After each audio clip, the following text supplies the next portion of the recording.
항상 함께 해주셔서 감사합니다. 구독과 좋아요는 저희에게 가장 큰 선물입니다. 이제 내용을 시작해 볼까요? 저는 박도현, 올해 67세입니다. 평생을 미술교사로 지내며 아이들에게 그림을 가르쳤습니다. 아내 수지는 은행에서 35년을 다니고 퇴직했지요. 둘이 모은 돈은 집 한 채와 적금, 퇴직금까지 합쳐 약 7억 원. 연금도 조금씩 나와 생활에는 큰 불편이 없었습니다. 하지만 정작 은퇴 후 맞이한 하루는 생각보다 허전했습니다. 돈이 있으면 다 괜찮을 줄 알았는데 아침 7시에 눈을 뜨는 것은 40년 습관이었지만 이제 갈 곳이 없었습니다. 커피를 마시며 창밖을 내다보는 시간이 길어졌고 수진이 뭐 좀 해보면 어때? 라고 말할 때마다 애매하게 고개만 끄덕였습니다. 처음 한 달은 그림을 다시 시작해보겠다며 화실을 만들었습니다. 30년 전 결혼하며 포기했던 화구들을 새로 사고 캔버스도 여러 개 준비했지요. 하지만 붓을 들고 서니 무엇을 그려야 할지 막막했습니다. 학교에서는 아이들에게 자유롭게 그려보라고 했는데 정작 저는 자유가 이렇게 무거운 줄 몰랐습니다. 풍경 하나 그려볼까? 수진이 제안했습니다. 옛날에 산을 참 잘 그렸잖아. 그래서 집 앞 공원에 나가 스케치북을 폈습니다. 봄꽃이 만개한 벚나무, 운동하는 노인들, 강아지를 산책시키는 사람들. 모든 것이 그림의 소재가 될 수 있었지만 어딘가 어색했습니다. 마치 오랫동안 쓰지 않은 언어로 말하려는 것 같았지요. 수진도 마찬가지였습니다. 은행에서 매일 고객들을 만나고 숫자와 씨름하던 그녀가 갑자기 집에만 있으니 답답해했습니다. 이렇게 시간이 많은데 왜 이렇게 할 일이 없지? 라며 한숨을 쉬곤 했습니다. 우리는 작은 루틴을 만들려고 노력했습니다. 아침 산책, 시장 보기, 저녁 드라마 시청. 하지만 그 틈새로 스며드는 공허함을 완전히 메울 수는 없었습니다. 돈이 있다고 해서 자동으로 행복해지는 것은 아니었습니다. 어느 날 오후, 저는 오랜만에 붓을 들고 창밖 풍경을 그리고 있었습니다. 아파트 단지의 평범한 모습이었지만 그 속에도 나름의 이야기가 있을 것이라고 생각하며 조심스럽게 선을 그어 나갔습니다. 아빠 그림 실력이 늘었네. 수진이 어깨 너머로 들여다보며 말했습니다. 그런가? 손이 많이 굳었는데 시간이 좀 더 필요한 것 같아. 우리 둘 다 그렇습니다. 은퇴는 단순히 일을 그만두는 것이 아니라 새로운 삶을 배우는 과정이었습니다. 통장 잔고는 우리에게 안정감을 주었지만 진짜 필요한 것은 이 시간을 어떻게 채워나갈 것인가에 대한 답이었습니다. 저는 다시 붓을 들고 캔버스 앞에 섰습니다. 무엇을 그릴지는 아직 확실하지 않았지만 적어도 시작은 할 수 있었습니다. 그것만으로도 충분했습니다. 은퇴 첫 달, 저는 오랜만에 붓을 잡아보았습니다. 그러나 손끝에서 나온 건 기대와 달리 공허한 선뿐이었습니다. 캔버스 앞에 서서 1시간째 망설이고 있었습니다. 무엇을 그려야 할까요? 학교에서는 교과서에 나오는 정물, 풍경, 인물을 그리라고 했고 아이들에게는 자유롭게 표현해보라고 말했지만 정작 저 자신에게는 어떤 자유도 허락하지 못하고 있었습니다. 여보, 점심 먹자. 수진의 목소리에 붓을 내려놓았습니다. 밥상에 앉은 우리는 어색한 침묵을 나누었습니다. 예전에는 각자 직장에서 있었던 일들을 주고받으며 대화가 끊이지 않았는데 이제는 할 말이 별로 없었습니다. 오늘 뭐 했어? 수진이 먼저 입을 열었습니다. 그림 좀 그리려고 했는데 잘 안 되네. 나도 집 정리하고 TV 봤는데 시간이 참 안 가더라. 아내도 마찬가지였죠. 35년간 은행에서 바쁘게 일하다가 갑자기 멈추니 무엇을 해야 할지 막막했습니다. 시간은 많은데 방향은 없었고 돈은 있는데 마음은 불안했습니다. 저녁 무렵 수진이 제안했습니다. 우리 뭔가 규칙적으로 해보면 어떨까? 이렇게 하루를 흘려보내면 안 될 것 같아. 어떤 걸? 매일 할 수 있는 작은 것들 말이야. 그래서 우리는 작은 루틴을 만들기로 했습니다.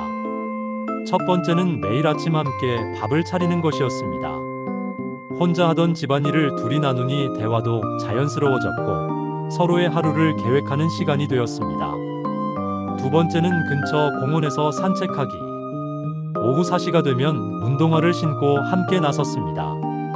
처음에는 어색했지만 며칠 지나니 공원의 단골들과 인사도 나누게 되었습니다.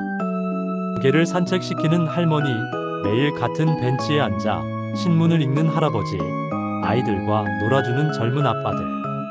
저 사람들도 다 나름의 일상이 있구나. 수진이 중얼거렸습니다.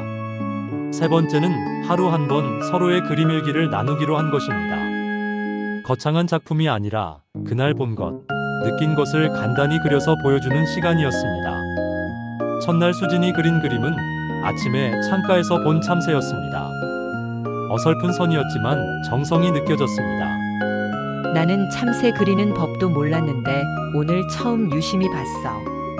수진이 말했습니다. 저는 공원의 벚나무를 그렸습니다. 꽃잎이 떨어지는 모습을 표현하려 했지만 마음처럼 되지 않았습니다. 하지만 그려내려는 과정 자체가 의미 있었습니다. 이런 작은 약속들이 우리 하루의 리듬을 만들어 주었습니다. 거창하지 않았지만 적어도 무작정 시간을 흘려보내지는 않게 되었습니다. 공허함이 완전히 사라진 것은 아니었지만 그 빈 공간을 조금씩 채워나가고 있다는 느낌이 들었습니다. 작은 루틴들이 자리를 잡아가면서 우리의 일상은 차츰 안정되어 갔습니다. 아침마다 함께 준비하는 식사, 오후에 공원 산책, 그리고 저녁에 그림 일기 시간. 이 소소한 약속들이 하루의 의미를 부여해 주었습니다.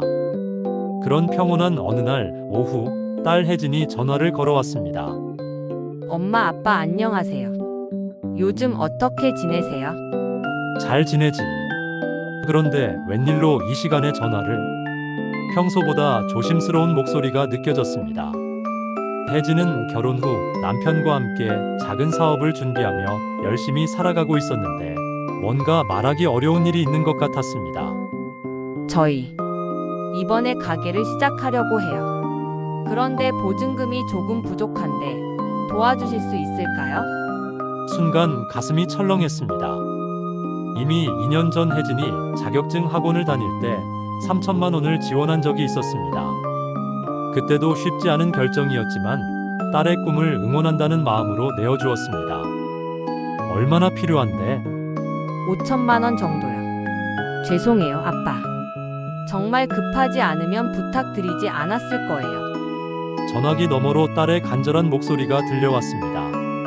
수진이 제 표정을 살피며 조용히 다가왔습니다.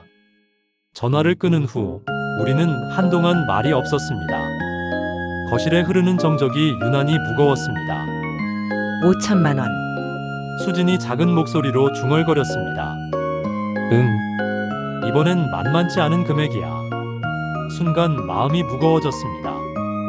물론 도와주고 싶었습니다. 딸이 새로운 도전을 하려는데 부모로서 응원해주고 싶은 마음이 컸지요. 하지만 동시에 우리의 노후 자금이 흔들릴까 두려웠습니다. 7억이라는 돈이 있다고 해도 5천만 원은 적지 않은 액수였습니다. 게다가 이전에 3천만 원까지 합치면 8천만 원. 전체 자산의 10% 이상이 나가는 셈이었습니다. 혜진이가 가게를 잘 꾸려나갈까? 수진이 걱정스럽게 물었습니다. 그렇겠지. 우리 딸이 성실하잖아. 그런데 노후 자금이 걱정되지. 아내는 말없이 고개를 숙였고 저 역시 쉽게 대답할 수 없었습니다. 부모의 마음과 현실적인 걱정 사이에서 갈등이 일었습니다. 저녁 식사를 준비하면서도 우리의 대화는 계속 이 문제를 맴돌았습니다. 혜진에게 도움을 주는 것이 부모의 도리일까요? 아니면 우리 노후를 단단히 지키는 것이 더 중요할까요? 그날 밤 그림 일기 시간이 되었지만 붓을 들기가 어려웠습니다. 마음이 복잡할 때는 손끝도 따라주지 않았습니다. 내일 다시 생각해보자. 수진이 말했습니다. 그래. 성급하게 결정할 일은 아니야. 하지만 잠자리에 들어서도 잠이 오지 않았습니다. 딸의 목소리가 계속 머릿속을 맴돌았고 동시에 우리 자신의 미래에 대한 불안감도 커져갔습니다. 며칠 밤을 뒤척이며 고민했습니다. 잠들기 전까지 수진과 작은 목소리로 대화를 나누곤 했지만 쉽게 답이 나오지 않았습니다. 혜진이에게 돈을 빌려준다고 해서 가게가 잘 될 보장도 없잖아. 수진이 한숨을 쉬며 말했습니다. 그렇지. 그런데 도와주지 않으면 부모 노릇을 제대로 못하는 것 같고, 우리도 나이 들어가는데 언제까지 아이들 뒤치다꺼리만 할 수는 없어. 아내의 말이 맞았습니다. 혜진이는 이미 32살. 독립한 지도 벌써 5년이 넘었습니다. 그동안 우리가 도와준 것도 적지 않았는데 계속 손을 벌리는 게 과연 옳은 일일까 하는 생각이 들었습니다. 사흘째 되던 저녁, 우리는 결국 딸에게 전화를 걸었습니다. 혜진아, 아빠야. 네, 아빠. 어떻게 생각해 보셨어요? 목소리에 기대감이 묻어 있었습니다. 그만큼 제 대답이 무거웠습니다. 아빠가 솔직히 말할게. 이번에는 도와줄 수 없을 것 같다. 전화기 넘어가 조용해졌습니다. 내가 스스로 일어서는 법을 배우는 게 더 중요하다고 생각해. 부모가 언제까지 뒷바라지해 줄 수는 없잖니. 그럼 다른 방법을 찾아볼게요. 혜진의 목소리는 실망과 서운함으로 가라앉아 있었습니다. 미안하다, 혜진아. 부모로서 속상하지만 이게 너를 위한 일이라고 생각한다. 알겠어요. 그럼 끊을게요. 툭 끊어진 전화 소리가 유난히 차갑게 들렸습니다. 그날 저녁 아내와 나는 말없이 식탁에 앉아 국을 떠먹었습니다. 평소 같으면 하루 있었던 일들을 주고받았을 텐데 오늘은 둘 다 입이 무거웠습니다. 잘한 일이겠지? 수진이 먼저 말을 꺼냈습니다. 그럴 거야. 그런데 왜 이렇게 마음이 불편하지? 도와주지 못한 죄책감과 동시에 지켜야 할 선을 세운 안도감이 뒤섞여 있었습니다. 부모로서의 마음과 노후를 지켜야 하는 현실 사이에서 갈등은 깊어만 갔습니다. 다음 날부터 혜진에게서 연락이 뜸해졌습니다. 평소 일주일에 두세 번씩 안부 전화를 하던 딸이 일주일째 소식이 없었습니다. 혜진이한테 전화해볼까? 수진이 물었습니다. 조금 더 기다려보자. 지금은 서로 시간이 필요할 것 같아. 사실 저도 딸에게 전화를 걸고 싶었지만 무슨 말을 해야 할지 확신이 서지 않았습니다. 미안하다고 하자니 우리의 결정을 번복하는 것 같았고 그렇다고 아무 일 없는 듯 대화를 나누기에는 어색했습니다. 공원을 산책하면서도 이야기는 계속 혜진에게로 돌아왔습니다. 혜진이가 가게 준비는 어떻게 하고 있을까? 다른 방법을 찾았겠지. 우리 딸이 포기할 아이는 아니야. 하지만 말로는 그렇게 해도 마음 한구석은 여전히 무거웠습니다. 부모와 자식 사이에 생긴 이 미묘한 거리감을 어떻게 메워야 할지 알 수 없었습니다. 그날 밤 그림일기에는 혼자 앉아있는 새 한 마리를 그렸습니다. 둥지에서 떨어진 새끼새 같기도 하고 홀로 서기를 배우는 새 같기도 했습니다. 혜진과의 일 이후 한 달 정도는 무거운 침묵이 집안을 감돌았습니다. 그림일기 시간에도 별다른 이야기가 없었고 공원 산책을 하면서도 서로 말수가 줄었습니다. 그러던 어느 날 아침 수진이 문화센터 책자를 들고 와서는 말했습니다. 여보, 나 서예 배워보려고 해. 서예야. 응. 평생 숫자만 만지다가 이제 한자도 제대로 써보고 싶어. 혼자 있는 시간도 좀 필요하고. 아내의 결정이 의외였습니다. 그동안 우리는 거의 모든 시간을 함께 보냈는데 이제 각자의 공간을 찾고 싶어 하는 것 같았습니다. 좋은 생각이야. 나도 그림을 제대로 다시 시작해볼까 하는데. 그래, 우리 각자 하고 싶은 거 해보자. 며칠 후부터 수지는 주 3회 문화센터에 나가기 시작했습니다. 처음에는 서툴다며 투덜거리던 수진이 점차 즐거워하는 모습이 보였습니다. 오늘은 인생이라는 글자를 썼는데 선생님이 붓 놀림이 좋다고 하시더라. 수진이 연습한 작품을 보여주며 신이 났습니다. 저는 다시 캔버스를 펼쳐 작은 풍경화를 그리기 시작했습니다. 이번에는 달랐습니다. 처음 은퇴했을 때 느꼈던 그 공허함이 없었습니다. 돈을 벌기 위한 그림이 아니라 나를 위한 그림이었기 때문입니다. 집 앞 골목길의 고양이, 창가에서 본 겨울나무, 비 온 뒤 아스팔트에 반사되는 가로등 불빛. 평범한 것들이 오히려 특별하게 느껴졌습니다. 붓을 쥔 손에 힘을 빼고 천천히 색을 올려가는 시간이 좋았습니다. 아빠, 이 그림 정말 예쁘다. 어느 날 혜진이 불쑥 집에 들렀을 때였습니다. 한동안 연락이 뜸했던 딸이 화해의 신호를 보내는 것 같았습니다. 가게는 어떻게 됐니? 다른 자리를 찾았어요. 보증금이 조금 적게 드는 곳으로요. 남편이랑 좀 더 알아보니까 처음에 생각했던 곳보다 이쪽이 더 나을 것 같더라고요. 혜진의 표정이 한결 밝아 보였습니다. 그랬구나. 잘 됐네. 그때는 서운했어요. 솔직히. 그런데 시간이 지나고 보니 아빠 말씀이 맞는 것 같아요. 스스로 해결할 방법을 찾으니까 더 확실하더라고요. 마음 한구석이 따뜻해졌습니다. 딸이 성장한 것을 느낄 수 있었습니다. 이제 우리의 하루는 새로운 리듬을 찾아갔습니다. 아침에 함께 식사를 하고 수지는 문화센터에, 저는 화실에서 그림을 그렸습니다.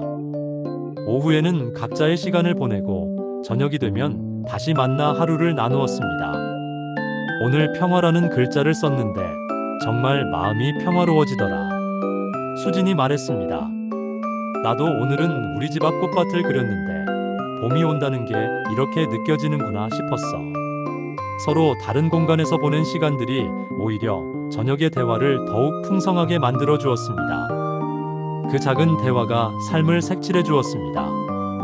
밤에 침대에 누우면 수진이 말하곤 했습니다. 이제야 진짜 우리 시간을 찾은 것 같아. 그러게. 은퇴한다고 끝이 아니라 새로운 시작이었구나. 창밖으로 보이는 밤하늘에 별이 반짝이고 있었습니다. 그 별빛처럼 우리의 일상도 조용히 빛나고 있었습니다. 돈이 많아서가 아니라 각자의 자리에서 만족을 찾아서였습니다. 한 해가 저물어가는 12월 어느 날, 저는 창가에서 겨울 풍경을 그리고 있었습니다.